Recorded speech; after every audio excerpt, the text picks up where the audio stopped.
Hello বন্ধুরা, আমার ছুটি শেষ। এবার আমি চললাম দিল্লি।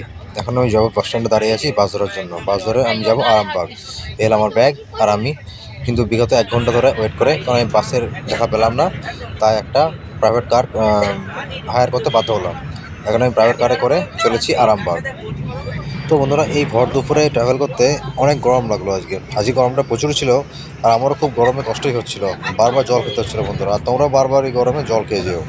তো আমরা এখন চলেছি রাস্তায়। একটু পরে আমরা হাওড়া না, আরামবাগ পৌঁছে যাবো। আরামবাগ স্টেশন থেকে আবার ট্রেন ধরে হাওড়া যাব। হাওড়া থেকে আবার ট্রেন ধরে আমাকে যেতে হবে দিল্লি। তো বন্ধুরা, এখন আমরা চলেছি। সবাই আমরা বাঁকুড়া জেলা পার করলাম। বাঁকুড়া জেলায় পেরিয়ে এরপর আমি হুগলি জেলায় এন্টার করলাম।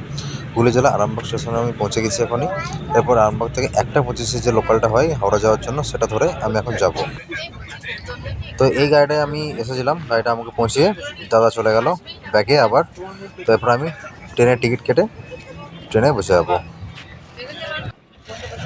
বন্ধুরা, টিকিট কেটে আমি এখন স্টেশনে চলে এলাম। স্টেশনে আসার পর 10 মিনিট পরে ট্রেনটাও চলে এলো। আজকে ঠিক টাইমে ছিল 1:25 লোকালটা। তো এখনও গরমটা প্রচুর গরম। ট্রেনের ভিতরে কী করে যাওয়া হবে সেটাই ভাবছিলাম আমি। যাই হোক, দেখলাম ট্রেনের ভিতরে খুব একটা ভিড় নেই, মোটেও ভিড় নেই, ফাঁকাই ছিল। এই পুরো কেবিনটাতে ধরো আমি আর একটা লোক, 2-3 জন 4 জন মাত্র ছিল। তো ট্রেনটা ফাঁকাই ছিল। ট্রেনটা ফাঁকা ছিল বলে বন্ধুরা আমার মনটা বেশ খুশি হয়ে গেল। তো বন্ধুরা, ফাঁকা ট্রেনে ট্রাভেল করতে কিন্তু আমার বেশ ভালো লাগে। তো তোমাদেরও কি ফাঁকা ট্রেনে ট্রাভেল করতে এরকম ভালো লাগে? তোমরা কমেন্টে জানিও কিন্তু। আরামবাগ থেকে ট্রেন অনেকক্ষণ আগে ছেড়ে দিয়েছে। এরপর আমরা কিছুক্ষণের মধ্যে ঢুকে যাবো তারকেশ্বর। এই বন্ধুরা, আমরা তারকেশ্বর ঢুকে গেছি। ট্রেনটা এখন পর্যন্ত ফাঁকাই চলছিল প্রায়। এই আমাদের বগিটায় 5-6 জন মাত্র লোক বসে আছে। তো এরপর তারকেশ্বরে ভিড়টা আশা করি হবে। তো দেখি বন্ধুরা, এখানে লোকজন, এই তো বন্ধুরা দেখো, লোক আস্তে আস্তে কিন্তু আসছে।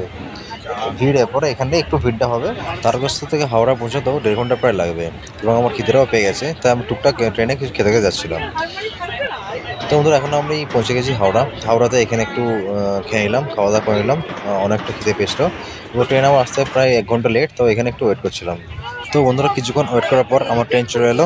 আমার সাইড আপার বার্থে আমি গিয়ে উঠে বসে পড়লাম। তারপর নেক্সট ডেস্টিনেশন দিল্লি। চলো বন্ধুরা, সবাই ভালো থাকো, আবার দেখা হবে পরের ভিডিওতে।